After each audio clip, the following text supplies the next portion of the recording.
Somewhere in Kansas City is Nancy. Everybody say hi to Nancy. And Natalie, unfortunately, can't make it today. She's one of the other organizers. And right here we have our newest member, Alex. Raise your hand, Alex. There you go. So I know there's a few new faces in the audience. So if you're new, raise your hand. Yay! So awesome. I know you guys are from Full Sail, so thank you. Cassie, thank you for encouraging them to come. I really appreciate that. It's mandatory. That's why I said encouraging them. So this is an event where we're here to be uplifting and helpful to the community of entrepreneurs. In the room, what I love is there's a few people who have already come by and pitched and told their story to the community, and they're coming back to listen to the new stories and to be helpful along the way. So this is really the neat part. This was launched by the Kauffman Foundation for Entrepreneurship in Kansas City and is now in close to 50 cities around the country. So here's one of the cool things. If you present here and we ask you to please apply, tell friends to apply. And if you do, you qualify to try to participate in a contest called Dream Big America. It's a radio show. And one of our local startups called Complete the Pair, that I'm a part of, has participated. Thank you. So participated on Friday and share that on social media. I think you need to do the finger thing. Yeah. Right behind me is the lineup on the social media, and we ask you guys to go ahead and tweet at them. So obviously don't tweet and miss the presentations. Pay attention also to what's going on, obviously. But we need you guys to help and tell the story in Orlando so people know that this is happening and that there's a great environment for entrepreneurs to come in. And so we're going to launch with our first presenter, and we'll talk to you guys a little bit more about this. But Kairos, are you guys ready? Yes, we are. There you go. Let's welcome them. Thanks. Hello. Thank you very much. My name is Brad Humphrey. I'm here with my business partner, Jeff Cashion. We have a third partner, Paul Tweed, who could not make it today, but he is watching the live stream. So everyone say hi to Paul. Hi, Paul. We are Kairos Academics. Now, many years ago, Jeff and myself founded Orlando Computing. Orlando Computing is a web-based software development company, and we serve businesses throughout the Orlando area. So one day, our friend Paul approached us. Paul is an educator at a local public school. His school was having trouble with their discipline tracking software. And here it is. It is a form that the teachers have to fill out. So when a teacher has an incident in the classroom, they fill out this form in triplicate, and they submit it to the administration. And as you can tell, this is a nightmare for the teachers and staff. It's absolutely time-consuming for a teacher. When a student talks back in class, they have to go and find this piece of paper and fill it out, file it away for submission to the administration. And then when the administration gets it, it's time-consuming for them to aggregate all these sheets of paper and try to make some sort of estimation as to what's going on in the school. And it provides for no information sharing. There's no collaboration really between teachers and administrators or teachers and other teachers because we're filling out these pieces of paper and submitting them. So in response to this problem, we created DisTrack. DisTrack is a data-driven discipline management system. It tracks low-level behavior events at schools, and it provides information for administrators to make informed decisions. So for our timeline, we just started developing our software back in October. That's when we broke ground on that. And it was no later than February that we were already in our first pilot at a local elementary school. And then we rolled out a second pilot in April to a middle school where we implemented a detention management system that piggybacked on the data that was already there. So we're now automating detention assignments, which is a really cool thing for that school. In July, we got our first and second sale as a result of these two pilots. And just last week, we actually met with Orange County Public School administrators and discussed getting DisTrack in their county. And late last week, we got our third sale, which was actually made, the purchase decision was made by a district administrator. So and that brings us today to 1 million cups. And as you can see, since we sell software to educators, we gave ourselves a gold star for every sale that we made.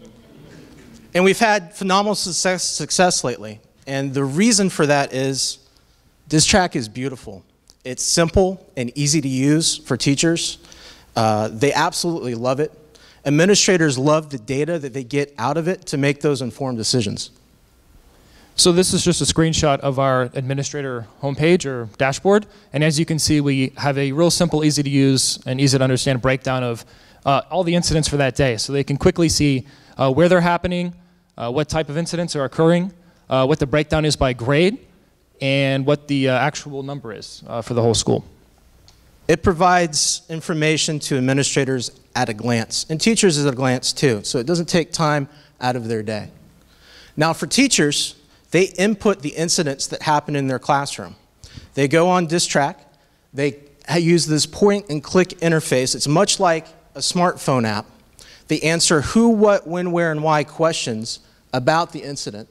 And when they get good at it, and by good I mean the second or third time they use it, we found that they can fill out an incident in less than 45 seconds, which means they hop on DisTrack, they fill out the incident, and they're right back to instruction. So we don't take time away from them. The user response that we've gotten so far has been really good. Just last week after a training session that we had at the middle school, one of the teachers came up to us and said she thought it was the best thing since the electronic gradebook. And educators are using DisTrack to make a positive impact at their school. The principal for Idlewild Elementary says DisTrack allows our school to monitor student behaviors. From the data collected, we're able to target behavior school-wide. They're using DisTrack in their weekly planning meetings with teachers to target the behaviors that they're experiencing at the school and then generate responses to those behaviors. And just last week at our meeting with OCPS, we had a funny moment where one of the administrators said, sitting there after the end of the meeting, she said, you know, we see a lot of software companies and a lot of products come through here, and most of them are crap. But this was actually really good. So that was really good for us to see that it's not just the schools and ourselves that think the software is, you know, that we've got something. These administrators also recognize that. So where do we go from here? Like we said, we're in talk with Orange County Public Schools on getting DisTrack implemented in Orange County. And we're working towards getting on the approved vendor list for Lake and Volusia counties. Now, Jeff mentioned in the timeline that our most recent sale was from an education administrator for elementary schools within Seminole County. So it was a pretty high-level person that purchased DisTrack. So here we are in the marketplace. There are research programs that are very difficult for schools to implement. There's a program called Class Dojo out there that is an incentive-based program that only provides plus or minus scores to student behavior. And we pretty much exist alone in the commercial space for behavior management. Right, so the time that we think we should be launching DisTrack is now. It's the perfect opportunity. Schools have already been using lots of different kinds of software to manage educational things as far as making data-driven decisions, largely in response to standardized testing. But when you look at behavior and managing the behavior, there's really nothing there. It's just vacuum. So DisTrack fills that need. So our ask, we need connections with school administrators, really at any level. Schools, district, state, private, charter, we're not choosy, we'll talk to anybody. And we want to work with people that can help us grow as rapidly as possible. So if you have a skill set that you think would be beneficial to DisTrack, we'd like to talk to you. And if you feel that DisTrack is an opportunity for your investment, we'd like to talk to you as well. That is our presentation.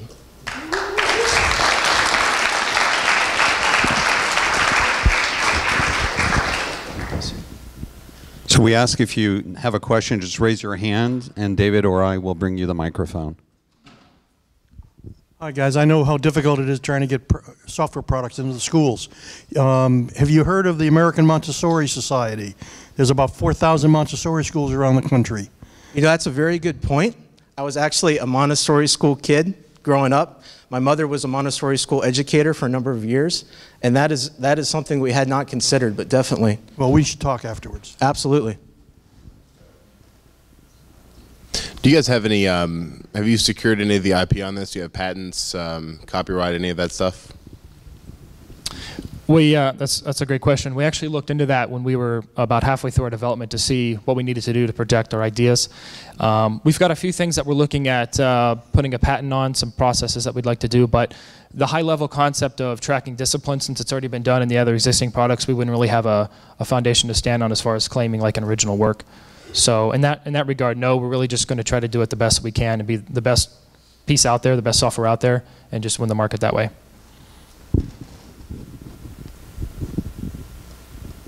Any other questions? Right here. For 5 years, my kids went to private school, and anytime a disciplinary action occurred, we as parents were notified. Does your application allow a parent email so when that discipline happens at 1 o'clock in the afternoon, the parents are also notified? That's a very good question. In public schools, it's structured a little bit differently than private schools.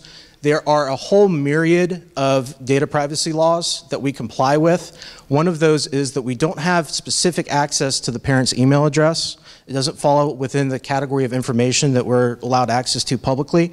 Now, privately, that's a different scenario, but publicly, we can't access that information.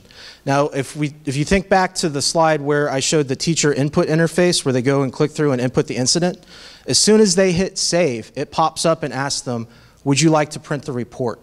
So in a public school, they can print out what happened in the incident, and there's signature lines on there for the parent. They can send a note home with the child so that the parent is notified about the behavior that occurred. Hi, my question actually goes along the same lines. But what if there's a kid who has, constant problems or discipline problems? Do you have some kind of notification system for guidance counselors or something? Yeah. One of the things we couldn't include in the presentation for time purposes, you know how you get a notification on a smartphone? Or if you go to Google's webpage, you have the notification there. We actually have the same exact thing. If you see that bell up there, the schools have configurable thresholds that they can use.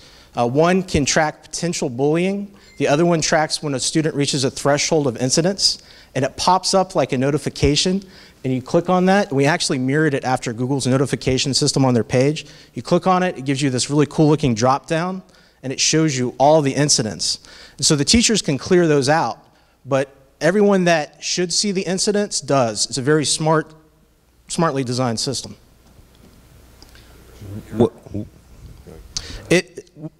Our pricing structure is as follows. We charge $3.50 per student, and that puts us in line with the other software programs out there, both educationally and a few of those behavior programs that I mentioned. And right now we are running a discount on new schools that sign up, so $3 for new schools that sign up, and we offer volume level pricing. So that's one of the things we're working with Orange County on, is a volume level pricing that will work for them. And everyone, right here, please. Please wait for the mic. So we're live streaming. People can't hear the questions unless you wait for the mic. So please just wait for the mic. And what was the question? The question was, what is our pricing structure? Okay. So question right here? Two questions. Two questions. One, the $3, is that per year? Yes. $3.50 per student per year is our base price, and then we discount from there. And does it exist on your servers, or is this on the schools? It exists on our servers. We use Amazon's Elastic Cloud. It is infinitely scalable, so as the demand grows, we can simply scale our server architecture. And it's designed to grow with the school, so yes, definitely. We have one right back here. You mentioned your third sales to a district administrator. What decision maker are you trying to target in a school to sell your product? That's a good question. What we primarily go for are the principals, vice principals, assistant principals, if we can't get a hold of the main principal. In the case of the third sale, one of the district administrators was at a school that had purchased DisTrack and got like a 5-minute demonstration from somebody that's using it and called us up, and they basically made an executive decision to purchase it for another school that they had in mind that they thought could use it. So to see something like that, we were pretty excited about that. But we're also going for the district level administrators, like the meeting we had last week at Orange County. So really anybody that has the authority to make purchasing decisions is who we're looking for. All right, thank you. I hope you guys have business cards with you. Last week, one of the presenters didn't have a card, and I had a great contact for him. We have tons. Good. Okay, that's good. Now, is there an application for this in the university level? Because if there is, I have a great contact for you. But the other thing is make sure that we connect so that I can introduce you to a recent president of secondary school administrators. That sounds great. In its current state, it hasn't been adapted to work at a college level, but there's nothing stopping it from doing so. We've already made several modifications to adapt it from elementary to the middle and high school, where they don't have the tight relationship between students and teachers, but they also do have the detention component. So as we encounter new situations and scenarios, we just modify and adapt the software to fit the needs of the new use. Good morning. Hi. Great idea, by the way. Unfortunately, I think this would be a huge part of my lifestyle when I was in elementary school. Yeah, the childhood version of ourselves are not happy with us right now. So. I think it's wonderful that it's an opportunity to kind of track, the bad seeds as they go further terrible. I just kind of have a little comment is that, all this time that's being focused on these people that are not doing what they're supposed to be doing, is there a way to track their behavior in the opposite direction? That way the people that are doing something nice, or as they get better from when they were up here being worse, where people can be notified that somebody's doing something well? That's a really good idea. One of the other competing projects or products does plus and minus the Class Dojo. There is this idea of, it's a great idea of tracking good behavior because it's the positive reinforcement. It doesn't really fit into DisTrack because it's mainly for discipline, but there is a potential to do that, but we haven't really looked into writing that yet. But the idea behind tracking the discipline and following the students so that you can see their behavioral history would be that you're able to catch the students early on instead of waiting till they get to the referral level and it's already too late. So really what we're trying to do is lower the overall referral count by catching the students at an earlier point in their behavior, and then getting them in groups and doing like group level behavioral counseling with the specialists. I also think, I'll talk loud so you can hear me. I also think they don't use the mic because they can't record your other one. Okay, I'm back. I also think it might be interesting if the children had access to seeing where they were on the scale. I mean, these kids are so obsessed with video games. If I saw me in a percentage where I didn't like it and I knew I could get the other way, I might change my behavior just so I could have a better percentage. That is definitely an interesting idea. From a behavioral specialist standpoint, that might tread into what they call incentivized behavior. So the behavior becomes, what can I do to increase my incentivized score rather than what can I do to truly modify my behavior? And that's one of the issues, especially with Classroom Dojo that gives just a plus and minus system. It turns into, how can I game the system so I get that plus point? And it doesn't affect positive behavior as much as it could have. And I'm right with my business partner. I'm definitely for getting some sort of positive behavior tracking into DisTrack, but that'll come down the road. What kind of operating systems are you running on, and with like expanding technology, do you have plans to go to like a tablet format with like iOS or anything in the Android operating system? I'll let Jeff. Jeff's our lead software developer. I'll let him answer that question. So it doesn't require any specific kind of hardware. It runs on a web browser. So we support Chrome, Firefox, Safari, IE 10 and up. So it can deploy on almost anything. We actually run it on our tablet. It runs perfectly on the iPad. It's easy to use still. We have in the works and some ideas that we're going to do with like a phone-based system where you can quickly add incidents that way, track detentions as far as kids showing up. You can say present, present, present, present. You don't have to go back to your machine. So yeah, it's deployable on almost any machine. So it's a great thing about the web. Okay, I've taught in Seminole County and in some of the schools that had troubled youth.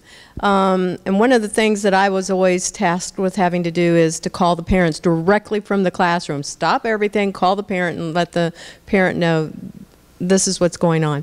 Have you thought about also reaching out to some of the PTAs? Because the PTAs can really push something through a school that you cannot believe.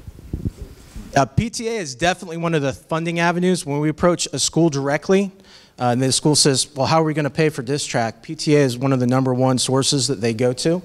As far as contacting the parents directly, again, we fall within those data privacy laws. There's only certain information that we can keep with the students. But the teachers that report generate something that they can print out. It's also savable as a PDF, so they can email it to the student's parents, and then they can, at their leisure, call the student. So can this also be used in teacher evaluation? Because, you know, kind of discipline styles and stuff like that. Or a teacher who's got a lot of referrals. I mean, it could be the kids, could be the teacher, could be a teacher who needs some assistance in classroom management or anything. Is it only used on the kids, or can it also be used to help teachers? That's a very good distinction. It's something that we've thought about since day number one.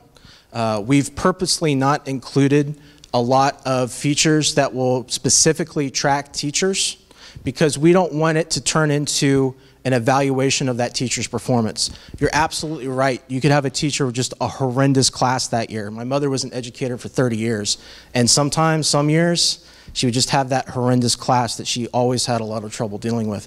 So we know that that's going to happen, and there's going to be outliers throughout the school. But this track will give you an indication that that's going on. Many of those 30 years when my mother had a bad class, the administration had no idea, and she just dealt with it. She received very little support. And this track, even though it can show incidents by teacher, we always, when we talk to schools, use this as a building tool rather than a straight evaluation tool. Use it to support your teachers rather than to directly evaluate them. The information that's coming out of this track, excuse me, how is it combining with the student's overall data record? We are independent from any county tracking software. We function as an internal reporting tool for the school. Now, one of the really cool things that we found out after we launched this track is that you have a child graduating from 5th to 6th grade, they're migrating from elementary to middle school. Or then when they go from 8th to 9th, they're going from middle to high school. And before this track, the 6th grade teacher had no idea what the children were going to be like until day number one. But if they're in this track, they can already have that roster in before the school year starts, and they can see exactly the behavioral histories of these students. So they know what to expect and what behaviors they might face and what behaviors they might need to address before the student ever sits down in the seat. There's a question right back here. Is there any concern that that would then lead the teacher to have preconceived notions about that student's behavior and possibly treat them differently before they act out? That's also a very good point. We don't want the record to follow them indefinitely. So there is a distinction to be made there. And that's also something we've talked about during our trainings. It's something that we may face down the road. We may need to make changes down the road because we're only operating in our second year right now. So the opportunity for that to arise has been very small. And if it does, you're absolutely right. It may be something we need to address. I believe there was a question there. Oh, okay. Are there any other questions? No teachers in the room? Oh.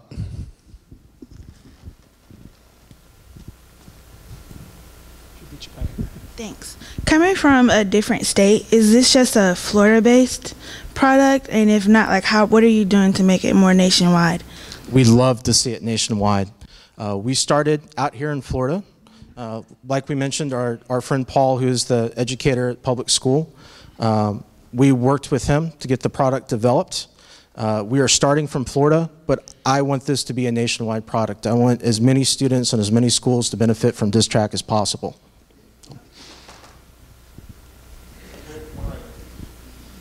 Among other things, I own a Montessori school. Oh, you want another pilot? You got one. Sounds great. Thank you very much. What does Kairos mean? Kairos is an ancient Greek word that means the perfect moment, and it's what we thought of when we were presented with this idea. This is the perfect moment. Schools have realized that making informed decisions that are data-driven is wonderful for education. The FCAT made that a thing. We have to know how the student is going to do on the FCAT before the FCAT. And so schools are just starting to realize that we need to create the environment for learning, and we can do it with the same data-driven tools that the academic side uses. But the infrastructure just hasn't been there. There hasn't been a commercial product to fill this void until this track.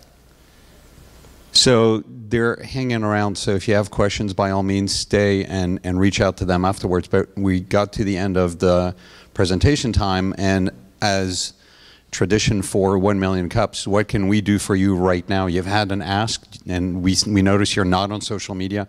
One of the things that we'd like to do is to give you guys a boost on social media as well. But what else can we do for you guys right now? Visit getdistrack.com, visit kairosacademics.com. If you have a friend that's a teacher, like we said, we're not choosy. Tell them about Distrack. Have them go and check out the website and see what it could do for their school. We have a ton of business cards and we'll be staying around afterwards, so we'd love to hand all those out to you. And thank you very much today. We really appreciate it. Thank you.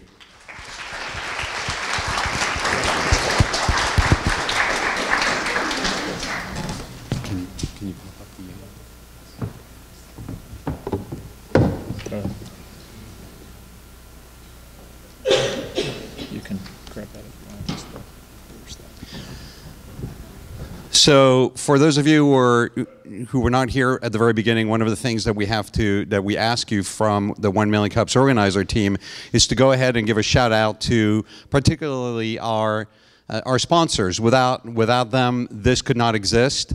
And so right there, standing behind the camera is Rudy with Joycaster. Say hi, Rudy, and thank you. And go ahead and tweet at him.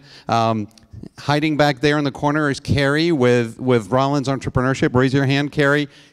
And Josh is gone, but thank you. No, there's Josh. Since he cut his hair, I don't see him anymore. It's a Samsung thing. So thank you guys again for hosting us and being here. And obviously, we could not have 1 million cups of coffee without a coffee sponsor. And so Barney's is our sponsor. So please give them a shout out and tell them thank you on social media. Go there and say, hey, the reason we're here is because we tasted your awesome coffee at 1 million cups. And so that way they know where it's coming from. One quick thing, if you guys parked in the parking lot, there is a stamp here for you guys to get free parking. So use it, stamp your parking ticket. If you left it in the car, just stamp a business card and bring that with you. That way you park for free. Thank you again, Rollins, for doing that. And next week, we will be across the way, directly across the way in the building that you see across from you. Crummer will be in the SunTrust Auditorium next week. So make sure that you guys don't forget that and share that. One quick ask is, one of the things that you get as a platform for being here in 1 Million Cups is you can now qualify to go and present at any other of the 1 Million Cups chapters across the country in close to 50 cities. And the other thing is that you qualify to apply to compete in a competition called Dream Big America. It's a radio show. One of the previous participants sitting back there, Joshua, raise your hand, with Learn Everywhere. He actually won his segment when he participated after presenting at 1 Million Cups. And so on Friday, Complete the Pair presented.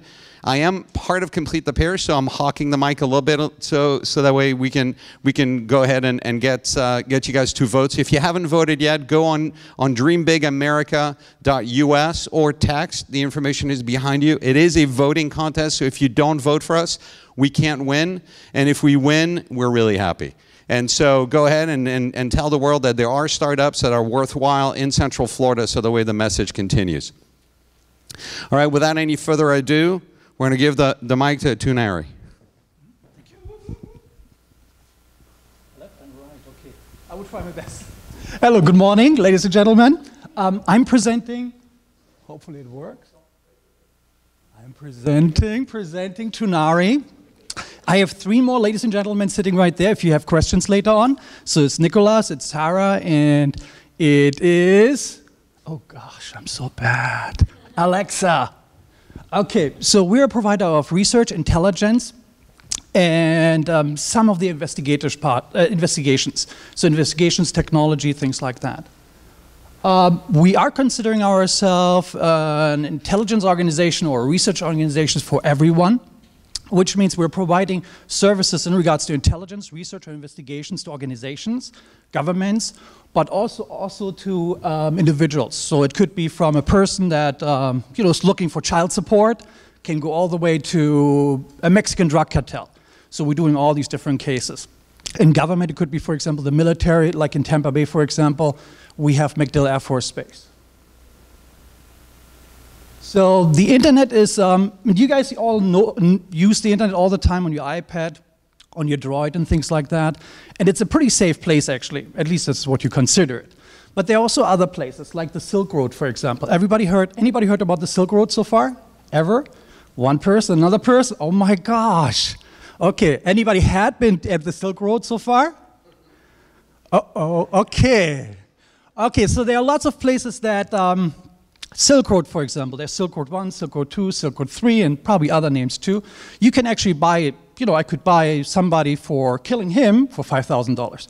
I could buy a human, I could buy drugs, etc., all online, or with digital currencies, for example. But the big part here is the internet is really becoming more an area of criminal activity. So you have on one side criminal activity, on one side you have the regular society who doesn't really see it too much. If you look here at the right-hand side or left-hand side from your side, you see a couple of teenagers, and all what they have in common is, so they have been, for example, they have been harassed through cyberbullying, but all of them have also committed suicide after that. So one big thing that we saw, when we started first we were thinking about schools, preventing crime and mass shootings and things like this. But then what we also saw is that there are other avenues and that it probably more towards to business. What we're trying to create is an early warning system. Pretty much we have it almost in place. And what it does is it warns our server or our client in this case. It could be a school, it could be an organization, whatever it is, for potential crime. It could be a police officer that goes at a certain road. And what we do is we scan all of the social media activity and other online activity. So it could be a forum, it could be also a criminal record that is posted online, for example. So some of the big items or some of the big clients we have right now coming from the insurance sector. So we have larger insurance companies that give us contracts. And what we do for them is we're investigating, for example, auto insurance case. So it could be a person that says he can't walk and he runs a marathon, for example. But it could be also somebody who says he's dead, but in reality he's partying in Brussels, for example. So one thing is, and you might know this already, is social media data. There's so much data out there. Everybody talks on Twitter, everybody talks on Facebook, Instagram, etc. But for crisis management, for example, or for the prevention of crime, there's not really a real software solution out there. All the software solutions are usually focusing on marketing initiatives. So there's, of course, also more money in the marketing initiatives. So and now it comes to our solution. This lovely lady is actually Tomoko. Tomoko is Japanese, it means wise child. And our name is also, Toonari is also Japanese, means distant roar. And we picked Japanese because I'm from Germany and we're kind of like really mixed. Indian didn't sound too right, and then when we say Germany, it would be Jäger, for example, or stuff like this, and it would sound pretty horrible, like Krankenwagen, so that would be bad too. So we choose Tomoko, and we have a nice face with it. And this is pretty much our AI and technology that's behind it. So what it does actually, it takes information, so we gather information from third-party providers. It can be social media, Twitter Firehose, for example, Facebook and other entities, criminal records, and then also, for example, news, blogs, etc. To identify, let's say the client would be a school. Then we would identify a person that says, I would like to, or I'm going to shoot, or I'm going to kill somebody, or I'm doing X, Y, Z. We have seen this is on Twitter, for example, gang-related stuff. They use their own language. If you would just read it, you wouldn't identify actually that there might be a crime occurring. Even if you would have the keywords, you would look for something, it would be all clean. But gang-related, for example, specific on geographic location, they have their own words, for example. Now, the key markets that we identified for this year, we're doing great with the legal part, and this is even in the St. Petersburg, Tampa Bay area. The only challenge that we see is that the attorneys we're working all with are older. So one of our goals is to actually go to colleges and educate the people what you can actually do, or what you should do maybe, for your cases if you're an attorney, for example. So that's one of our key things that we're trying to do. Insurance. For the insurance sector, it's very, very good because we can identify if a settlement is really justified or if it's not justified. So it helps them when they have to do a settlement, they say, okay, we don't have to really go to court, we can do a settlement. Most personal injury lawyers don't go to court anyway. Education, and that was our big bummer in this case. Education, because we thought in the beginning to really sell it to schools. And the biggest challenge with education is that we provide too much information.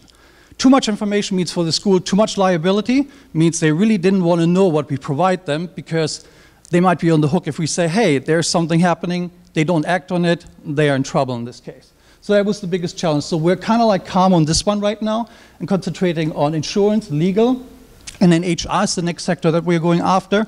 And HR is really not for the hiring itself. It goes more towards work harassment and stuff like that.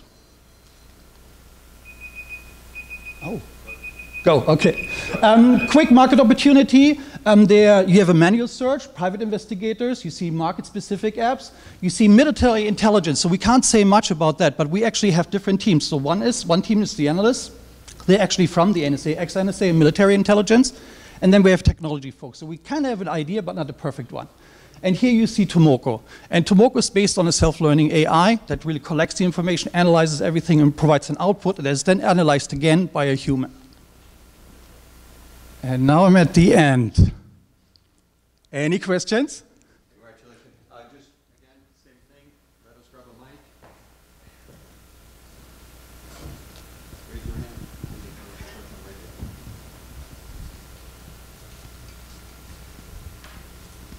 I saw your legal side. I wouldn't neglect the defense attorneys, Morgan & Morgan. I wouldn't neglect the defense attorneys like Morgan & Morgan, because as they take on clients, they're going to want to know what's in the public domain about their clients. Okay, so they're right at our doorstep too, so we can try them as well. We were not thinking about them really towards the insurance, but that's a good idea to go to the defense attorneys as well.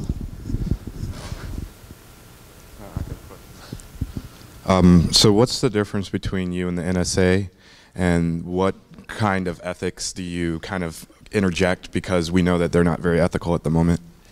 They are, I can't say anything what they are, but our service is more towards to security. So security, if it's a school, for example, identifying a potential crime, so a gang-related crime, it can be a cyberbullying, identifying somebody that wants to commit or is going to commit suicide. So these are the things that we have in there. If you look at, for example, if you look at the insurance cases, we need to also make money, and this is right now where we get the most stuff from, is the insurance companies.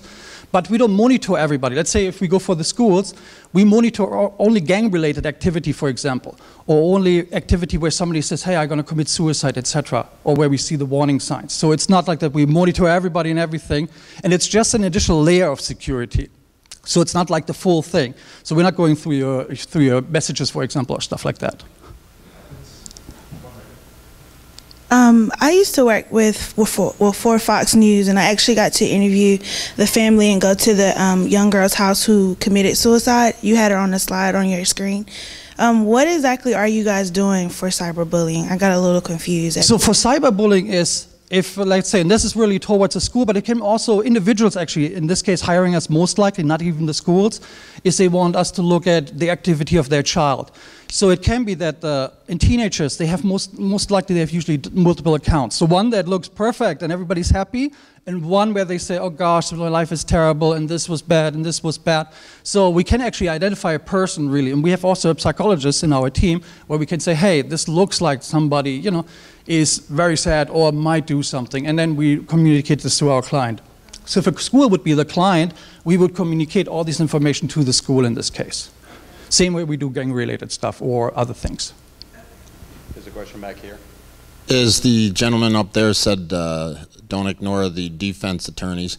You may have a product also that you could do for people that wanted to search for things that they might have said that was incriminating, and how to expunge that, delete that. You mean like, for example, can you repeat it one more time? Reputation management. Our reputation management. Yes, we went there in the beginning. So, and we got some cases, and then we got more cases, and most cases have been from people who molested actually people, or tried to find, you know, it was not really good. So we kind of like completely took it off. It was a moneymaker or revenue generating item, but it's just not very good. So we just left it completely alone after a while.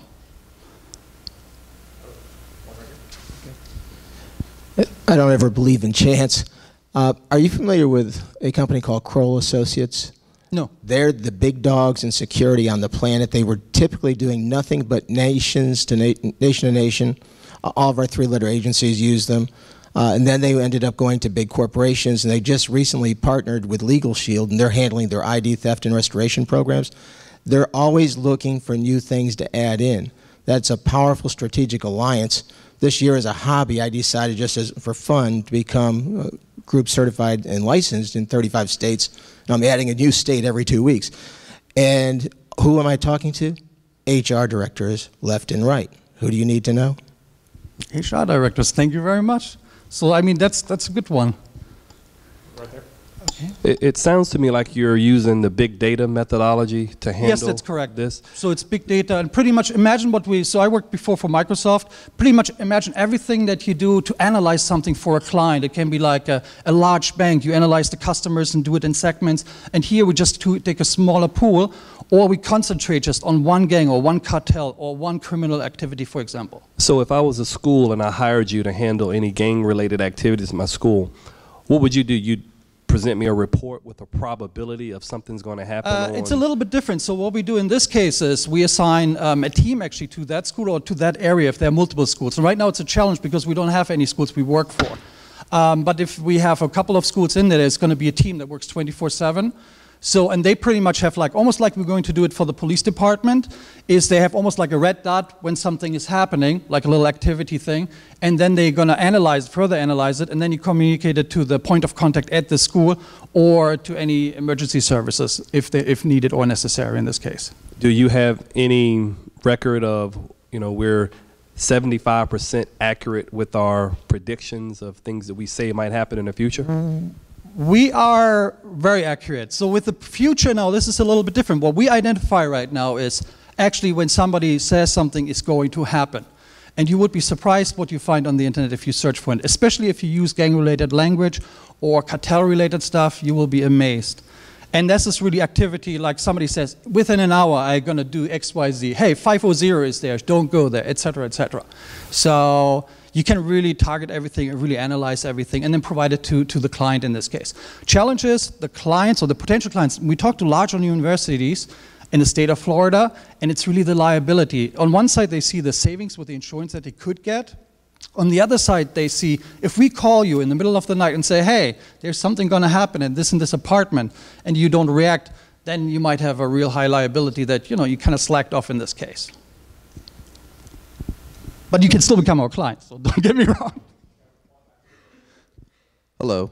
I was wondering, how do you tell the difference between sarcasm and truth? Sarcasm and truth, it's really the language analytics that we have in there. And then, so what we do is now it's a self-learning AI, so it goes through and learns. But it depends always on the different languages. So if you have sarcasm and truth, we're going to actually analyze it with keyword, and that's what I didn't mention. Keyword libraries. So keyword libraries are text segment libraries. So imagine they're software tools. If you search for something, you put one word in there, you put 10 words in there. But in reality, what you have to do, let's say he's our client, there are 2 gangs in there. Then there are a couple of thousand words that we use in different libraries, almost like book libraries. One is just for Shakespeare.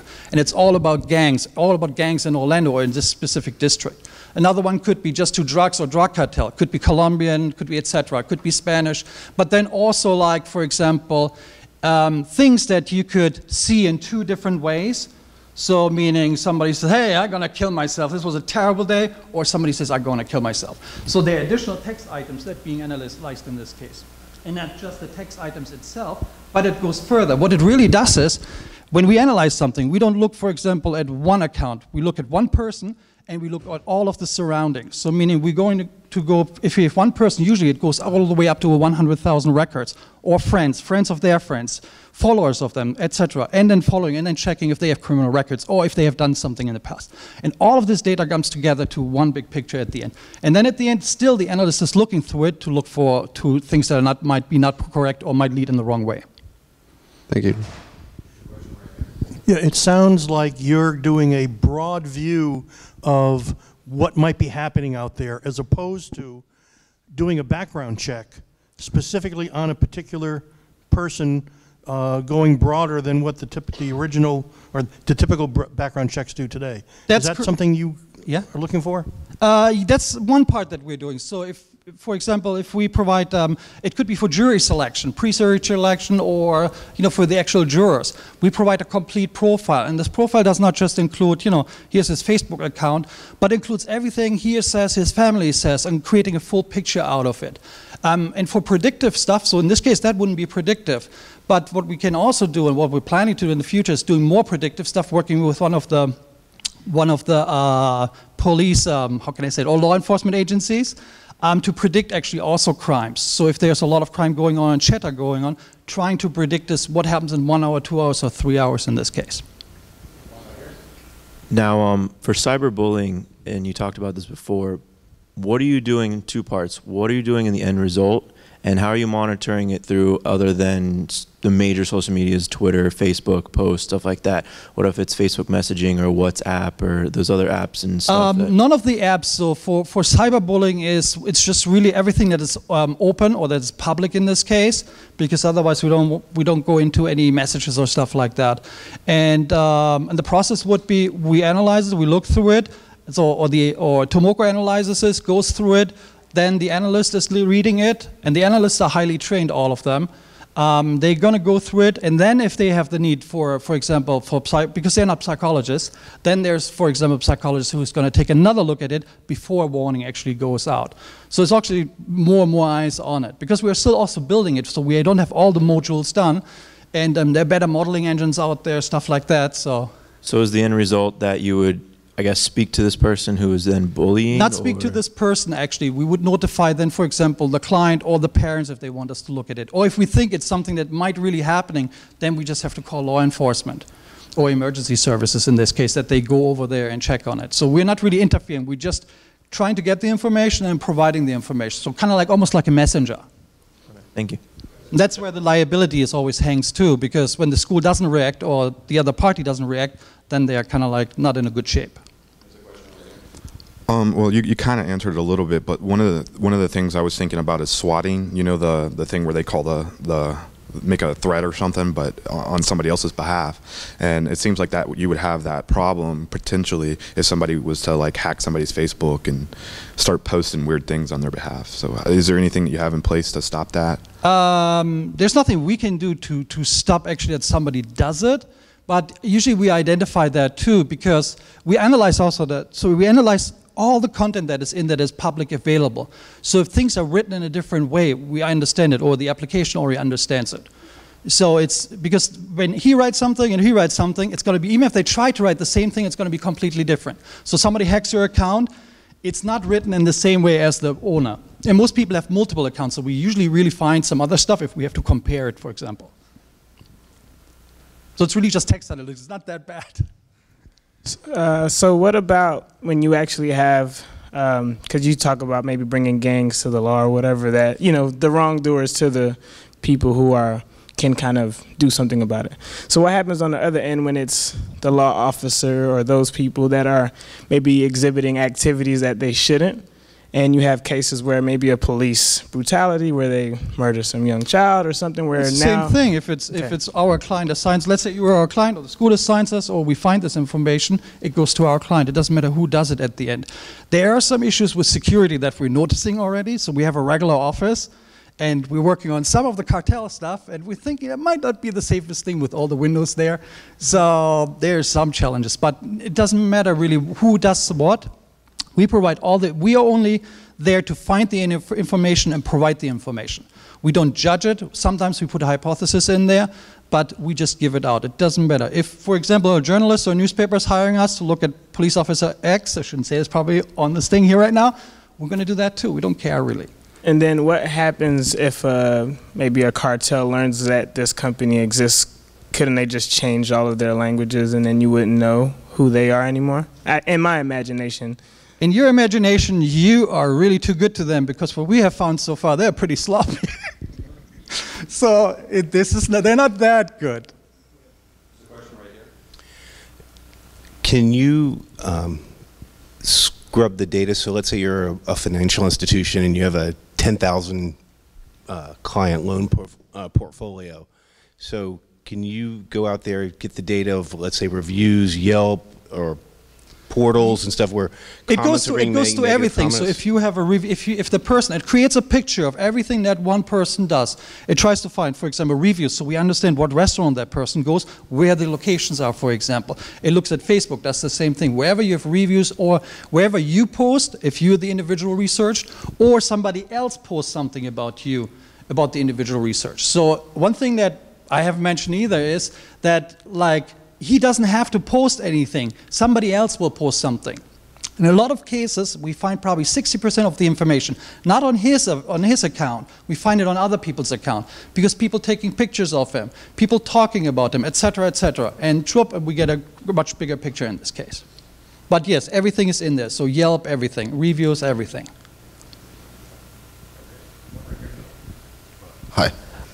For example, you told us that you had a problem with schools because when you tell them something, they don't want to be liable. We got a beating from the schools pretty much. So that was our initial thing, to go after the schools. We thought, wow, it's a great idea. And we were a little bit green behind our ears, so we went in there and we got a good whipping there.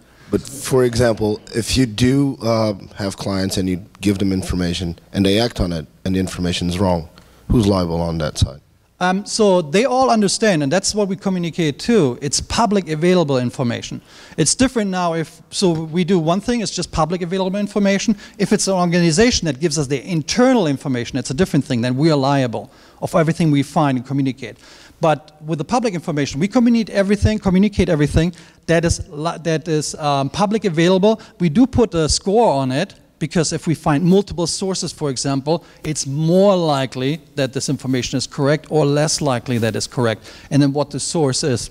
But it's pretty much almost like, you could say, like a background check. It's OSI, it's called OSINT, Open Source Intelligence. It's really just gathering the information that is public, almost like a researcher, and providing all this information. This is what is happening on the web. This is the profile that this person or this organization or this whatever it is has online. So the liability for open source would be pretty much not on us, on anybody, because the client, we communicate this to the client. If it's internal stuff, so internal information, then the liability is on us. Back here. Is it possible to track image recognition software, or can you say it one more time? Can you track images as well, like with image recognition software? Recognition software, face recognition, you mean? Face recognition, yes. So you're actually ahead of us. This presentation has to be always very short. One thing is we're already utilizing some form of facial recognition software, and this is just really for criminal records. Our thought later on is going, and this might be a little bit invasive, but let's say you were at Walmart. We could, for example, Tomoko could communicate, for example, with a Walmart store or any other store. Take the pictures always that if a person comes in, and pretty much looks at the database for criminal records, at the images, you know, from for example, when they're being booked in this case, and then just spits back, hey, this person has a record. Instead of that, you know, the investigators that they have on site to reduce theft in this case, you know, they're following everybody. They're following maybe a person because it's black, but it might be the white person that steals something. So, and the white person with a record. So in this cases, it would be communicated over to them. But we have floated the idea, and it seemed to be very good, but we will need more money for that, or more, you know, we're looking right now for an investor for that part, but it would be the perfect integration. And another integration would be also video, which we don't have right now. And while text is great, there's a lot of things that are being posted, and you would be surprised how many if you go for cyberbullying, very sad videos are out there, but you have to actually watch them. So Tomoko actually would have to go through, or should go through them, understand them, and then communicate back to us.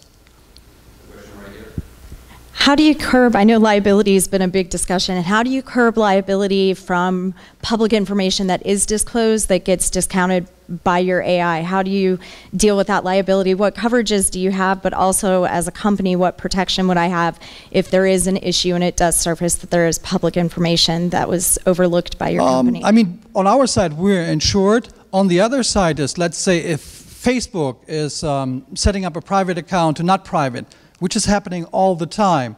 So the liability in this case should be on Facebook. But then Facebook, if you read through all of the miles long, it doesn't take liability for that either. So it's pretty much your information. If you post something, if you use something online, there's nothing, you know, one thing is if you want to have privacy, make somebody liable, then do not do anything on the internet. And when I mean nothing, I mean really nothing. Not even search the web. Because everything is being tracked. If it's not tracked by the search engine, it's tracked by the ISP. Everything is in there. How do you purge your system after you gather all the data and it's either been presented to a client or it's been determined it's not important information? How do you purge your system of all this collected data? The collective data, isn't it? There's the manual part a little bit in there for law firms, except, for example, insurance agencies. None of you probably has ever seen a private investigator report, but a private investigator report is kind of like a little bit on the sloppy side. It's like 20 pages, and you have to look through it for 10 minutes or 20 minutes, and you don't find anything really in there. Our reports, especially for the legal sector, attorneys love paper. They hate computers. So in a traditional way or normal way, we would put it online. They could go through it and then access everything through that. For attorneys, for example, we have everything in multiple versions. So there's a PDF text only. They can click, for example, on a site, you have links where they can click on the different sections. There's criminal activity, physical activity, whatever, whatever they have as a customization in there. They get the reports, they go through it, and they can pretty much, and the reports are usually, because they want to also, usually attorneys want to have a printed copy. So a real printed copy. So it means we have also a Python script that we added in there, so everything is also sliced properly. So they usually end up at 300-400 pages. But the main thing in the beginning is that they have an overview for each of the sections, but then they also have like a quick facts in the beginning. Sometimes we have to create reports in the night. We get an assignment at 6 p.m. and they need it at 6 a.m. And so with the quick facts, for example, they're probably not even reading the whole thing, but they read the first page and they already kind of know what's going on. But then they have also all the things that they like to throw the person in the face when they see it that might be important for the case. Hopefully that answers the question. So we are at the end of the presentation. And in the tradition of 1 million cups, what can we do right now to help you move forward? It would be good. Usually I would ask and say, hey, we need investors, but it would be good. We would like to teach this to future customers. This means law students or people who are studying MBA or trying to get MBAs or stuff like this, and teach this actually for free. So how to do actually searches also by hand, or how to, protect your privacy, so that we, when they're ready and get out of school, then they know about us already. So that would be a great thing if anybody could introduce us to, for example, schools that do, for example, law and things like this, or HR, or business. Wonderful. Thank you very much again. Thank you. It was easy. And thank you to you guys for coming here. Our typical ask, 1 million cups has an ask for you, the audience. So first of all, we need stories. We need startups. We need entrepreneurs to come and share their journey and their story. You see, no one gets bitten. It's friendly. It's not Shark Tank. It's Guppy Tank. We're here to be helpful and constructive, not destructive. So please tell your friends that they should come. We will give them tremendously cool tools for them to help amplify their story and tell their stories in a better way, in a more compelling ways. That's one of the things that we have through the leverage of the Karhrman Foundation. And we have room available coming up for some of the upcoming weeks. So we are in desperate need of your help. Again, continue the social media. Continue to, don't just wait for Tuesdays and Wednesdays. As much as we appreciate it, we love to be a continued part of the conversation. Give us a shout out. You'd be amazed how many retweets you get. So if you're looking for an amplification of your profile on social media, we are the right way to do it. Again, thank you. See you guys next week.